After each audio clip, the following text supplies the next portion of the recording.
Disclaimer. The video serves informational and entertainment purpose only. The content is considered speculative and should not be treated as confirmed fact. We encourage you to conduct your research and form your conclusion. Get on the bandwagon. It's here. We're here. Tony's on the bandwagon, so what's the problem? Exactly. RDJ is here. Right. It's nice here. Dominic Thorne is back as brilliant engineer Riri. Is that right? Riri Williams. I love that lyric. Looks like us. You know what I mean? Long nails, long hair, popping out here. How do you think Ironheart will shift the narrative for the coming generations? Yikes. It's directed by 2 black women. After starting on a Marvel show, where do I go from here?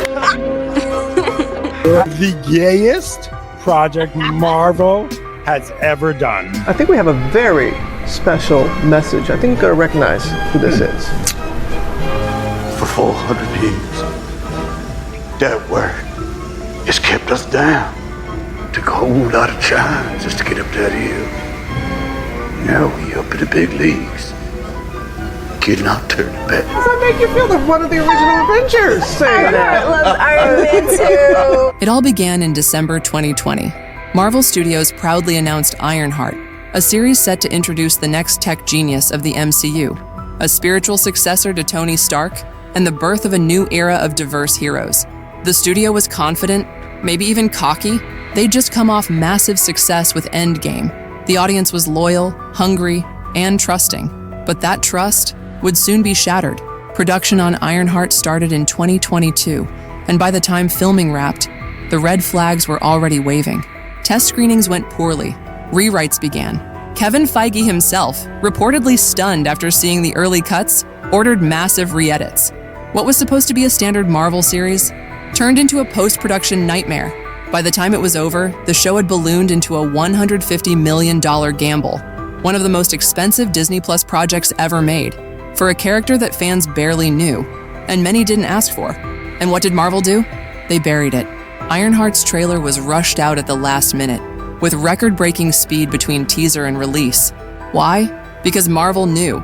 They knew it was too late to save it. Too much money had been spent, too many contracts signed, and canceling it would have been an admission of failure, something Disney was terrified to do in 2025. So they hit publish, quietly released it on Disney Plus, and hoped nobody would notice. But they did. Oh, they did. The fallout was just beginning. It was supposed to be the moment that turned the tide. The trailer, Marvel's first impression for Ironheart, the thing that would silence the critics. But instead, it blew up in their face. In record time, Marvel dropped the trailer just days before the show's release, a move so rushed, even casual fans raised eyebrows. And when it hit YouTube, the reaction was instant and brutal. Thousands of downvotes poured in within hours. The comments section, a battlefield. From "Who asked for this?" to "Tony Stark died for this?" It was clear. Marvel fans weren't buying it. And it wasn't just hate, it was disappointment. This wasn't the bold new era fans were promised. It felt forced, generic, cheap. And worst of all, it didn't feel like Marvel anymore. People pointed out the awkward dialogue, the cringe-worthy one-liners, and the overly stylized wokeification that seemed more focused on ticking boxes than telling a story. And then came the comparisons. Worst Marvel trailer since the Marvels. This makes She-Hulk look like Shakespeare. Ironheart, more like Iron Flop. Even longtime MCU defenders, the diehards who stuck through Eternals, Secret Invasion, and the Marvels, were now saying, "I'm out." The ratio wasn't just a statistic, it was a warning. A blinking red light screaming, "Turn back while you still can." But Marvel, they ignored it. They charged ahead, pretending everything was fine. They thought the trailer Backlash was just internet noise. They were wrong, because the trailer Backlash was just the beginning of a full-blown ratings disaster. They wanted her to be the future of the MCU. The next icon, the heir to Tony Stark's throne. But what we got in Riri Williams was something else entirely. Let's be clear, every great hero has flaws. Tony had them, so did Strange, Peter, Wanda. But Riri, her flaws didn't make her human. They made her hard to root for. From the very first episode, we're told, not shown, that Riri is a genius, a prodigy, a once-in-a-generation inventor. But instead of earning our admiration, she demands it. She's arrogant, self-important, and completely unaware of the consequences around her. She sells test answers to other students. Not a great look. She steals high-tech equipment, then flees to Chicago in a prototype suit like she's owed something. When she's finally confronted with the idea of responsibility, she shrugs it off, because in her mind, the world just needs to accept her greatness. It's not character development, it's character entitlement. And while Marvel tried to give her emotional depth, like the trauma of losing her stepfather and best friend in a drive-by shooting, those moments felt rushed, like afterthoughts shoved between action scenes and AI sass. Even her suit, her version of the iconic Iron Man armor, feels cobbled together from a TikTok cosplay tutorial. And here's the real tragedy. She could have been something special. A brilliant young black woman carrying the legacy of a fallen Avenger? That's a story with power. But instead, Marvel gave us a protagonist who never grows, never learns, and never earns the respect the story insists she deserves. And when your lead character is this disconnected from the audience, everything else falls apart. Because if fans can't feel for the hero, why would they stay for the story? You know when a show tries to sound smart, edgy, progressive, but it ends up sounding like your cringe uncle trying to be woke on Facebook? Yeah, that's Ironheart. From the opening lines, the writing is so painfully self-aware, it practically breaks the fourth wall, not in a clever Deadpool way, but in a look at me, I'm trendy kind of way. You've got characters saying things like, what do you want more than anything? Thor and his hammer. Really? That's the line we're opening with? It's not witty, it's not charming, it's just awkward. Then there's Riri, dropping monologues about how she refuses to be small, how she'll need a whole mountain of vibranium to fulfill her greatness, while simultaneously getting expelled for selling answers and stealing a suit she didn't earn. It's not empowering, it's hypocritical. And let's not even get started on the supporting cast. You've got a gay pencil AI assistant named Trevor with all the depth of a Siri glitch. You've got side characters delivering lines so out of touch, it feels like ChatGPT wrote them in 2019. Even the emotional moments, like bringing back Riri's dead best friend as an AI, that should have hit hard. But it felt more like a cheap sci-fi trope than something meaningful. Because when every line sounds like it's trying to win Twitter points instead of build real emotion, you end up with style over soul. It's Marvel trying to speak a language it doesn't understand anymore. And when your dialogue talks at the audience instead of to them, you've already lost them. They had Mephisto, the most hyped, theorized, meme-fueled villain Marvel fans have been begging to see ever since WandaVision. And what do they do with him? They toss him into Ironheart, like a last-minute seasoning on a half-burnt meal. No build-up, no menace, just Sacha Baron Cohen awkwardly shoved into a plot so sloppy, even he looks like he's regretting every second of it. You could feel the missed opportunity. This is a character who should have been the next Thanos-level threat, lurking in the shadows, manipulating outcomes, chilling spines. Instead, he's casually teaming up with a guy named the Hood, who, by the way, is supposed to be a gritty, street-level villain with serious potential. But Ironheart's version of the Hood? Yeah, he feels like a half-baked CW villain wearing cosplay from a discount warehouse. His gang? A bizarre collection of characters written like Tumblr fanfic rejects. I mean, there's a character literally called Clown, and yes, it's as on the nose as it sounds. And don't get me wrong, the Hood could have been something. He's got a dark backstory, a cloak powered by demonic forces, and a street-smart angle that the MCU has been missing. Pairing him with Mephisto could have opened some seriously dark, compelling doors. But nope, they reduced this storyline to awkward monologues, rushed exposition, and baffling choices that left fans blinking in confusion. It's like Marvel threw darts at a board of fan theories and said, yeah, sure, give them Mephisto, but let's bury it so deep no one even notices. This wasn't just a waste of characters, it was a waste of trust. The kind of trust Marvel spent a decade building, and Ironheart just casually flushed away. So the moment Ironheart dropped, the reviews came in fast, and they were brutal. Rotten Tomatoes, sinking, IMDb, unforgiving, YouTube comments, a battlefield. But instead of taking a hard look inward, what did Marvel and Disney do? They pulled out their favorite card. It's just review bombing. Really? Because calling everything you don't like review bombing is starting to feel like gaslighting your entire fan base. It's the corporate version of saying, no, you're wrong for not liking it.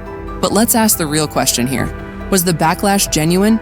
Or was it just internet trolls with too much time on their hands?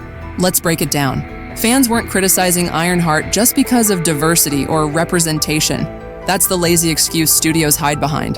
The real complaints? Awful writing, flat, unlikable characters, laughably bad dialogue, tone-deaf moral messaging, and $150 million For this, these aren't just trolls nitpicking. These are longtime Marvel fans, the loyal ones, who sat through Phase 4 hoping the magic would return, and instead got a rushed, soulless mess. And when people dared to say that, they were branded as toxic. Look, calling out poor storytelling isn't toxic. It's feedback. The kind of feedback that built the MCU in the first place. So no, this wasn't some mass-coordinated hate campaign. This was the sound of Marvel fans finally hitting their breaking point. And unless Marvel starts listening, this won't be the last time it happens. So now that Ironheart has landed with the force of a lead balloon, we have to ask the bigger question. Where does Marvel go from here? Because this wasn't just another mid-tier flop. This was a $150 million failure that nobody was asking for, and Marvel knew it. They dumped it with minimal marketing, rushed trailers, and even avoided premiere fanfare, a quiet burial rather than a loud celebration. And that says something. The House of Ideas is starting to feel like the House of Panic. Look around. The Marvels, bombed. Secret Invasion, forgotten. Echo, barely made a sound. And now Ironheart joins the pile of shows no one's watching, no one's talking about, and no one's proud of. But it's not just about one show. It's about trust. Fans used to believe Marvel had a plan, a roadmap, a standard. Now, it feels like they're throwing things at the wall, praying something sticks. And with Fantastic Four and X-Men looming on the horizon, the pressure has never been higher. Because if Marvel gets those wrong, that's not just a crack in the armor. That's the collapse of the entire franchise. The MCU was built on heart, character, and stories that respected the audience. Now, it feels like those ingredients are gone, replaced with corporate agendas, lazy scripts, and brand over soul. And if Marvel doesn't learn from Ironheart, if they don't start listening instead of lecturing, they may find themselves facing their biggest villain yet. Not Thanos, not Kang, but irrelevance. So now that Ironheart has landed with the force of a lead balloon, we have to ask the bigger question. Where does Marvel go from here? Because this wasn't just another mid-tier flop, this was a $150 million failure that nobody was asking for, and Marvel knew it. They dumped it with minimal marketing, rushed trailers, and even avoided premiere fanfare, a quiet burial rather than a loud celebration. And that says something. The House of Ideas is starting to feel like the House of Panic. Look around. The Marvels, bombed.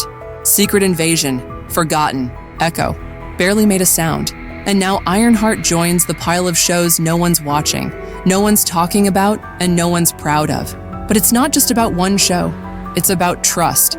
Fans used to believe Marvel had a plan, a roadmap, a standard. Now, it feels like they're throwing things at the wall, praying something sticks. And with Fantastic Four and X-Men looming on the horizon, the pressure has never been higher. Because if Marvel gets those wrong, that's not just a crack in the armor. That's the collapse of the entire franchise. The MCU was built on heart, character, and stories that respected the audience. Now, it feels like those ingredients are gone, replaced with corporate agendas, lazy scripts, and brand over soul. And if Marvel doesn't learn from Ironheart, if they don't start listening instead of lecturing, they may find themselves facing their biggest villain yet. Not Thanos, not Kang, but irrelevance. So here we are. Ironheart has come and gone, and left behind a crater bigger than even the Marvels could manage. And fans, they're not just disappointed, they're angry, because they watched Marvel ignore every warning sign. They watched a beloved franchise get stripped down to checklists and slogans, and they saw a character like Riri Williams, who could have been great, turned into a symbol of everything fans are tired of. This wasn't just another bad show. This was a turning point. The reviews weren't just low, they were brutal. The audience ratings, abysmal. The online backlash, relentless. Marvel didn't just miss the mark, they fired in the opposite direction. And fans have had enough. They're tired of being called toxic for having standards. Tired of being told what matters most is the message, not the story. Tired of being lectured instead of entertained. And now, they're fighting back by tuning out, by canceling subscriptions, by making their voices louder than ever before on every platform they can find. This isn't a review bombing campaign. This is a revolt, a cry from fans who once loved this universe, now feeling like outsiders in a world they helped build. And if Marvel doesn't listen now, if they dismiss Ironheart's failure as just fan hate, then this won't be the last disaster. It'll be the beginning of the end.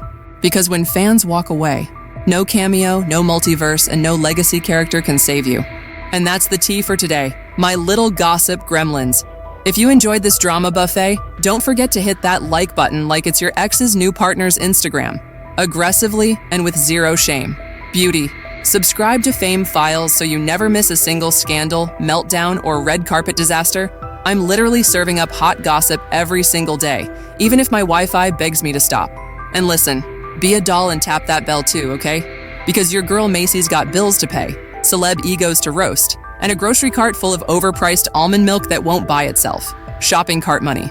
So until next time, stay nosy, stay fabulous, and remember, I spill it so you don't have to sip in silence. Bye.